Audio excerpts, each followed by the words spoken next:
Merry Christmas. I was gonna start it off by just saying Christmas movies, but you know what? I want to say Merry Christmas to y'all. This is the first Christmas of this channel, okay? And I don't want to get into all the stuff that, like, thank you for everything that's happened this year until the New Year's episode. I got a special New Year's episode planned. I want something Christmassy, okay? Are the views probably going to get probably gonna bomb because I'm gonna release this at noon during Christmas? 100%. Should I have taken the day off? Probably. But that mentality did not get us here. No. We are committed to the game, and I want to rant about this because let me tell you something about Christmas really quick. I am 100% with 100% guaranteed certainty that I am going to have a debate later talking about how Santa Claus is actually a Coca-Cola sleeper agent and it has nothing to do with Jesus. I guarantee you that is going to be a conversation had in this video. If not, I'm going to rant with family members about it later. But no, we're not going to talk about something controversial yet. No. We're going to be talking about Christmas movies, which is probably controversial.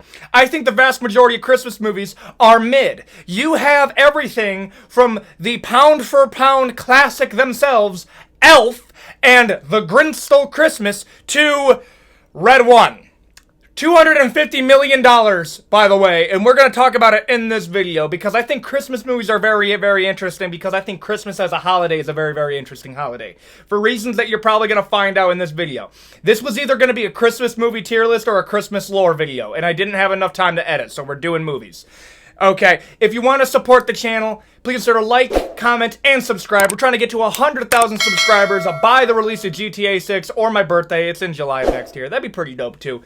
And we're already pretty close. I think we're going to hit 70,000 subscribers by the end of the year, and that's honestly insane, and thank you guys. I don't want to get mussy. That's for the New Year's episode. Okay, let's get into ranking Christmas movies. I just completely tripped over my words there.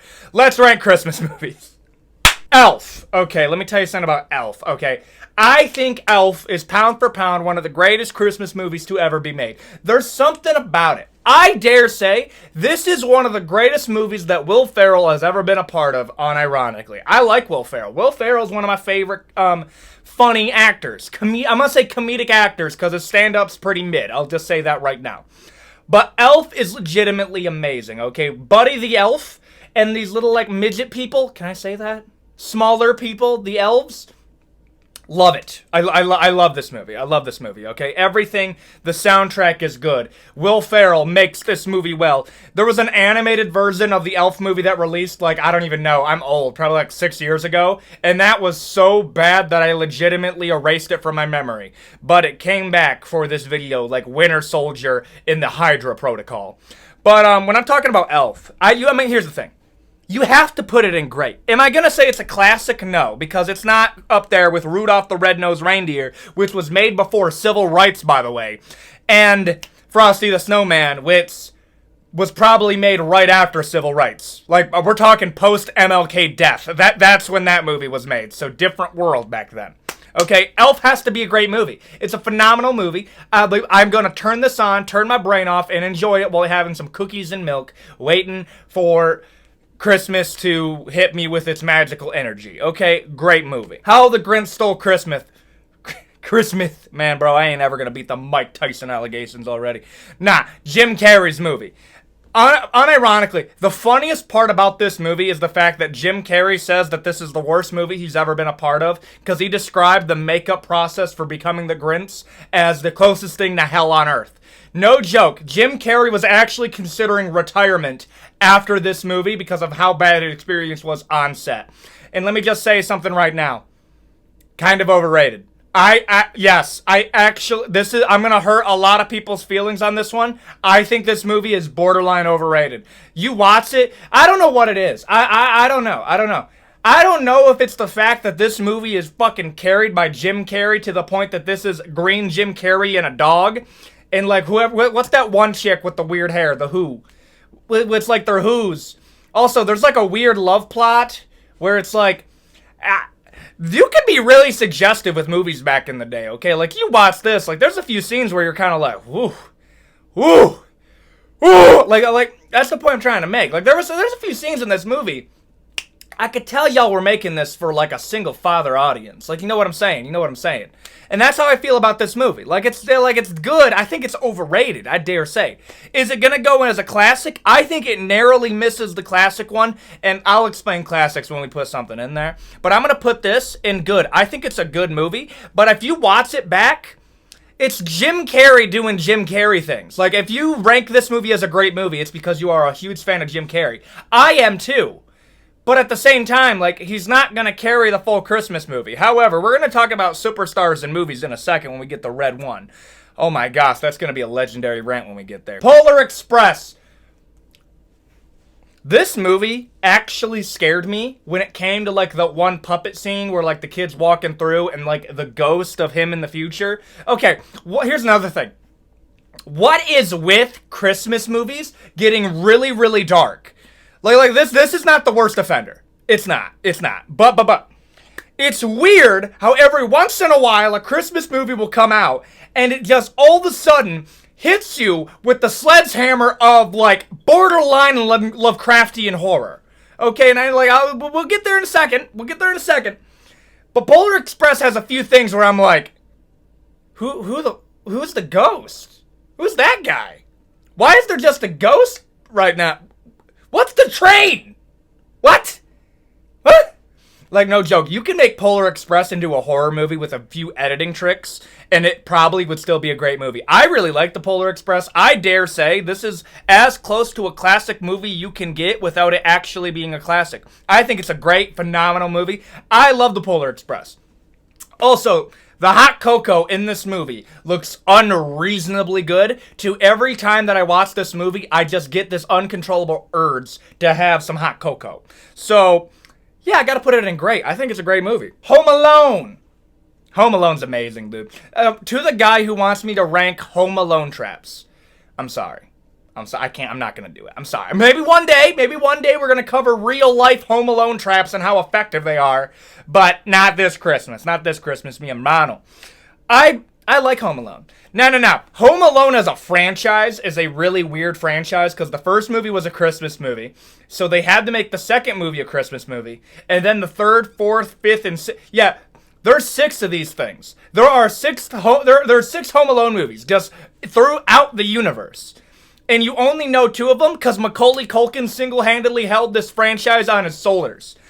Also, Macaulay Culkin is probably Jigsaw. 100%. That is a theory that I believe in movies. That Macaulay Culkin grew up to be Jigsaw. Because I'm sorry, how does one... Like, if you watch Home Alone, it, like, 100... Like, I think this is an abusive family, 100%. Like, you ever watch, like, those YouTuber families where, like, they're like, messaging you that they're, like, a happy-go-lucky family. The dad's definitely not in the closet secretly because he's terrified of his wife. And the mom is most definitely not absolutely pistol whipping the shit out of her kids when the camera's off. And all the kids are like, coming! Like they're all, like, cell-socked. Yeah. That is what I think about Home Alone. I think that family is 100% on the abusive side of the spectrum. I'm sorry. Watch that movie back and you tell me the red flags are not there. And I know there's going to be some boomer that's going to say, you grew up in a sheltered household. Soft hands, brother. Listen, I'm sorry I didn't take one few too many backhands from my dad, and now I'm scarred for the rest of my life, and now I'm probably going to be lay on my deathbed with unrealized trauma. Don't be putting your shit on me, you old boot, okay? Real talk. Listen, it's not an Ethan on Everything video unless we're slandering old people. I love Home Alone. Despite that, I would actually say that this is a classic. I think Home Alone has officially become a classic movie. It's referenced in commercials. Like, I want you to think about that. Like, there's a level of, like, being a classic movie where you start getting referenced in other How many... Like, you already know where that's from. Prep and Landing. I don't know what it is about this one. This one weirdly sticks in my memory. Like, it's strange how much it sticks in my memory. Okay? Now, let me explain to you. There was, like, a point in, like, the 2010s. No, like, the mid-2010s going into the 2020s where... They wanted to make Christmas specials, but it was like Santa's secretly like a special forces operator. And there's a lot of those. Like, that is a new thing in Christmas movies where they're like, "Ayo, magic is stupid. Let's bring Christmas back to the men." Like, that's what I feel like a lot of these are sometimes. And I'm like, brother, Rudolph the Red-Nosed Reindeer is a movie. Okay, like, you don't take yourself too seriously, otherwise you're gonna lose me. There's a movie called My Grandma Got Ran Over by a Reindeer, and that is a real thing that was made. Stop taking yourself seriously. Prep and Landings legitimately, I do believe, is underrated. But by underrated, I mean, like, actually, no. Yeah, nah, it's not that good, actually. I'm looking back on it, and I'm kind of like, yeah, I think my nostalgia's blinding me. I'm actually going to put this at the top of... It's almost good, but if you're comparing it to this, it's not even close. Like, at all. Yeah, I'm going to put this in meh. I'm going to put it in meh. The Grinch, the animated one. Let me tell you something. There's something... I'm going to make a lot of people mad because there's a beef online between this movie and that movie, okay? And let me tell you something. I unironically think this is probably the greatest higher budget Christmas movie ever made. Yes. No, when I mean by higher budget, okay, I mean like about like a $50 to $100 million to make this movie. It's surprisingly good. Let me tell you something about Christmas movies. These things are not made for a large amount of investment, and you're gonna get that back. Like, I want you to understand something. It's the same thing with like rappers and music artists making Christmas music. You're just collecting a bag. You ain't Mariah Carey. Mariah Carey gets paid like $5 million per season because I want you to think about this. I really do. Frank Sinatra made a Christmas song that became a classic. Okay? Think about that. Mariah Carey is the most like recent artist to make a Christmas song that legitimately became a cult classic. Okay? And I know people want to say Snowman by Sia, I don't know what her name is. The one that has bangs that cover half her fucking face. Yeah, that one, I know people are trying to say that's a classic. I wouldn't say that's a classic yet. Where was I? Oh yeah. When people are making a Christmas movie, they're either trying to make a cult classic or they're trying to make a cash grab. I think making a cash grab movie is a better investment because just don't put a lot of movie into it because you're not that guy. I actually think The Grinch is probably one of my favorite good Christmas movies. It's safe, it's good, it's funny. I put it at the same level as Jim Carrey's. Okay, no. This is where I'm going to get controversial with you. If Jim Carrey's not in this movie, this is way better. Like, way better. You watch this because you like Jim Carrey. I watch this because it's a good movie. There we go. I'm actually going to put it above. Yes, we're going to engagement bait the comment section. Let's see if they take the bait. Rise of the Guardians. And listen, I know this is barely a Christmas movie, but I just want to bring up Rise of the Guardians because this is such a fever dream of a movie pits. Yeah, let's take Santa Claus the Easter Bunny, the Sandman the Tooth Fairy, and Jack Frost and make them into an Avengers team where they fight the literal boogeyman. Who was smoking what when they were making this movie, and why did it go unreasonably hard? Do you have any idea how many people from my generations make edits on this movie and it just goes crazy? Like, the amount of okay, this is where we're gonna get weird. Y'all need to stop making fan art about Jack Frost, okay? Some of the ladies out there need to calm the fuck down, okay? The amount of deviant art that that comes up when you just look up Rise of the Guardians in a Google search that doesn't have safe search on is genuinely insane, and some of y'all need help. But Rise of the Guardians, it's not bad. It's not. I'm gonna put it at the top of meh. Top of meh. Only reason, it's barely Christmas movies. It's Christmas at the very end of the movie. Like, that's about it. Like, they released it by Christmas too, because not one person gives a fuck about Easter. Also, Hugh Jackman is in this movie, and it probably has one of my favorite adaptations of Santa Claus, where Santa Claus is just a Russian man. Yes, we make gifts. Yes. Bring the elves! Like, it's pretty good. Also, the Yetis make the toys. It's pretty funny. Meh. This is what Red 1 wanted to be. Rudolph the Red-Nosed Reindeer. I had to fight every urge in my body not to sing the rest of that verse. This is a certified classic. This movie was made before civil rights were a thing. That is how OG this was. There was probably a scenario where there was a guy animating this movie, and he came out of work smoking a good old cigarette because he thought it was going to help him live forever. Okay? Going back to his wife and is planning on giving her a sweet backhand because he didn't cook the meatloaf properly. And this, he passed an African-American man, and he looked at him and said, maybe you people do deserve a Merry Christmas. That is how OG this movie is, where that most likely happened. MLK was still alive when this movie was made. I want you to think about that. That's how crazy this is. Classic. It's a classic movie, though. It's classic. A Christmas Carol. I know there's like 700 adaptations of this movie, but I need to talk about the one with Jim Carrey because who the hell is writing A Christmas Carol? What the hell did you make, dog? Like, I'm sorry. We're not gonna skip a beat. The Ghost of Christmas, past, present, and future. What is going on? Okay, the first one is a candle man. There's a ghost that's chained to a safe that's dragging him down the hell. Okay? Then a candle man shows you Christmas past. And then the present guy looks like a Norse god. And then he slowly starts aging. And then he opens up his robe, flashing Jim Carrey. And these two... these like malnourished children come out, and it's greed and lust.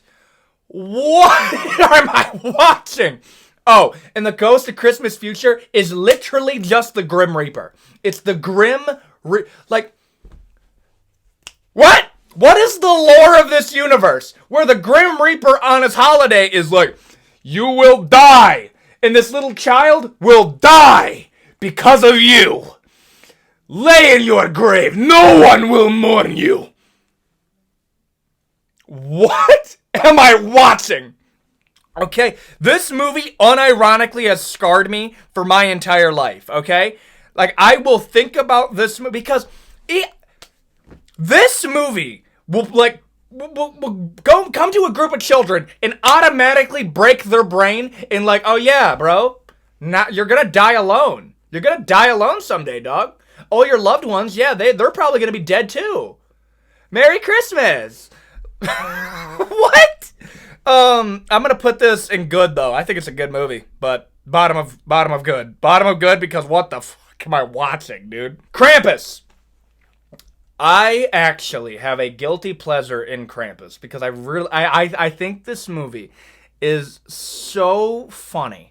Okay, they have like I think his name is like Patrick Bader, and it's the guy from The Office who's like a dick.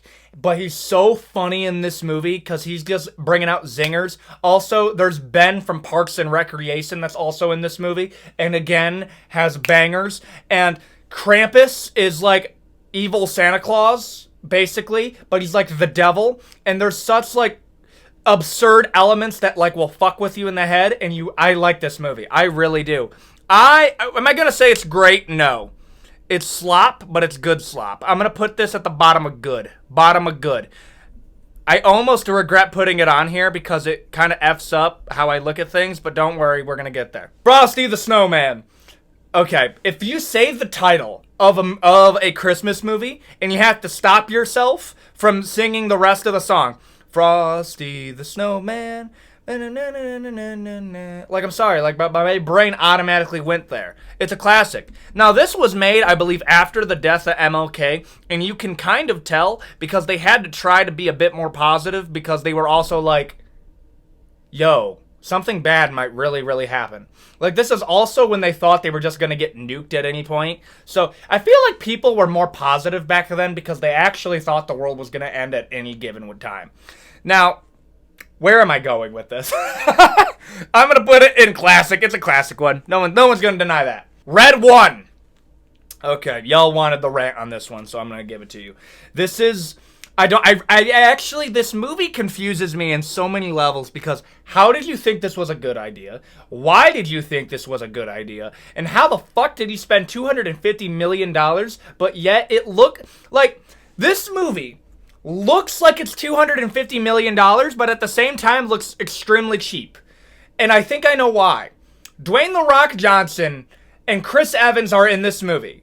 And it is them getting a bag. And J.K. Simmons is just there. I shit you fucking not. Is there lifting and sleeping for 90% of this movie until the finale. J.K. Simmons literally got paid over $10 million to do this.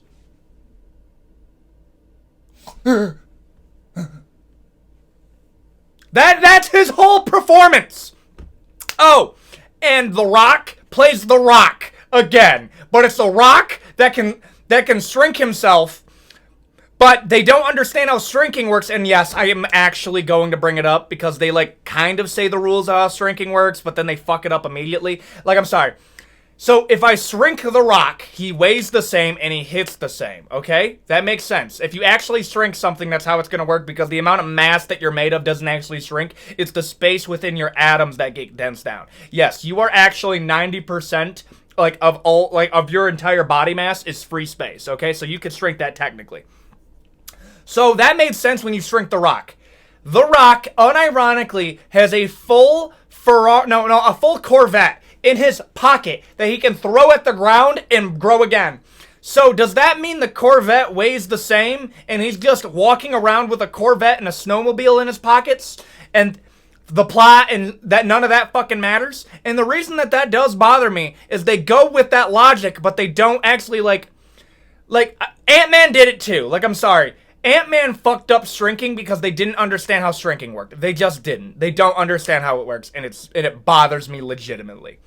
Now, other movie. Not other movie. No, we're still in the same movie. I don't know. It's one of the worst Christmas movies I've ever seen. Is it the worst one? No. But it's going in the bottom because how did you think this was a good idea? How? There is no way that this movie is going to break even, and this is not going to become a cult classic because, one, it's not a good Christmas movie, and it's not a good movie. They tried to make an action... Let me tell you something. When you watch this movie, it feels like a direct-to-TV TV special where The Rock is replaced with Tyler Perry, and Chris Evans is replaced with some random teenage actor getting his first, acting role. That is what this movie, and 90% of the budget would go to not Tyler Perry. Oh my gosh, man, I'm messing up names. The one super jack dude that kind of looks like a lower end version of The Rock, and that would be this movie, because everything else in this movie absolutely sucks. Awful. How? How did you think this was a good idea? Klaus. Now, fun fact, okay? I didn't go to sleep until 3 o'clock this morning, so I'm a little bit eepy right now, okay? And let me tell you something right now. I watched Red 1, and I was so angry by the end of that movie of how much my time has been wasted that I watched another movie called Klaus on Netflix. Funny enough, this is another movie where J.K. Simmons plays Santa Claus. And this is so much better in every conceivable way. Outside of budget, this looks like a more expensive movie. It does. The animation in this movie is amazing. The story behind it, a postman goes to this random Greenland-esque island, and they meet this toy maker named Klaus, who tried to have kids, but he never had kids, and his wife died of a sickness. So he became a toy maker to kind of cope with his loneliness. And they're spreading cheer to the kid, and it actually does a good job of explaining how holidays start. It's like a game of telephone. Let me tell you something. My quick Christmas rant. The entirety of Christmas can essentially get boiled down to there was a guy named St. Nicholas that gave a gift to a child one time, and then he died, and then Vikings came over to England, and then the Vikings were kicking the teeth in of all the Christian people, so they bought up all of the Viking warlords and gave them money to convert to Christianity, and they also adopted one of their holidays called a Yule Festival and called it Christmas or Christ Mass, right? And then a couple hundred years later, the Koch brothers wanted to make Santa Claus into a Coke mascot, so they associated Santa Claus with the color red and white. So yes, that is legitimately how Christmas essentially became a Coca-Cola holiday. Wild. But back to Klaus. It's a great movie. I actually think it's one of the best Christmas movies I've seen in a while. It's free on Netflix. Love it. Good. Honestly, watch this. Red one is bad. Red one is fun to watch one time, but other than that, it's bad. Arthur Christmas. Okay. Arthur Christmas does the high-tech Santa Claus bit better than any other movie. Like, I'm sorry. Stop. Stop pretending like the North Pole is actually like Wakanda. Like, I'm sorry, dude. I want you to think about this. Wakanda in the Marvel Universe has the same cloaking tech as fucking Santa Claus. Oh, well, it's a big dome. It's like a snow globe, and we gotta live it. Never mind all the ways why that's stupid, but just that's literally what Wakanda does. Like legit, that's Wakanda in the Marvel Universe has the same cloaking tech as Santa Claus does because now we care about plot holes. Okay, and Arthur Christmas does it the best because the sleigh is like this Independence Day level UFO that can move at the speed of fucking light. And it's so cool. And I like this movie. I think it's a good movie. I think it's actually a great movie. I put it in that great part about it. I like it. The Nightmare Before Christmas. Okay. Tim Burton is messed up in the head. He made Frankenweenie, The Corpse Bride, and The Nightmare Before Christmas just because he wanted to do a quick dunk on him. But how is this movie one of the most iconic Halloween and Christmas movies ever made? Like, how? How do you do that? Like, dude, Tim Burton was absolutely slamming on making movies back in the day and just making them look really interesting. Nightmare Before Christmas. I think you have to put it in a classic. You do. It is one of the most recognized, like, the biggest problem with Nightmare Before Christmas is that it's barely a Christmas movie, but damn is it not good. I think you have to put it in classics, and yes, this is my lineup of Christmas movies. And there you go. That is the Christmas movie tier list. I'm sorry if this was like low energy in this video, but at the same time, like, I know you guys are going to be watching this right after either watching your kids unwrap Christmas presents or you yourself are... Actually, there's three scenarios. Either you're a person that just had a child and you're celebrating Christmas with your significant other. 2, you are a child that just got done unwrapping Christmas presents. In that case, good for you. Tell me what you got. Or number 3, you're a broke college student that's hanging with your boys or alone and you just want me in the background noise to keep you company. And you know what? Merry Christmas, dog. Thank you for watching my content. And you know what? This is my gift to you. I will give you a Christmas video. And I hope you have a very, very Merry Christmas and a Happy New Year. Then don't get me wrong, we're going to have a New Year's video. I'm not big enough of a YouTuber to take the holidays off. And here's the thing. I barely even think this is work. I enjoy doing it. You guys enjoy watching it. I don't call this work. I call this the dream job. This is your channel. I'm just the host of it. And I'm here to give you a gift on this Christmas day. I do not have a lot of faith on the views of this video. So if anybody says, oh, look, he fell off, this would be the video to put it on because I know this is not going to do well. And with all that out of the way, if you want to support the channel, please consider like, comment, and subscribe. And I will see you all. Actually, we're going to get to 100,000 before the release of GTA 6. I'm just going to say that to give myself time to put the water thing in. And I hope you have a great day and a Merry Christmas and a Happy New Year. Adios, guys.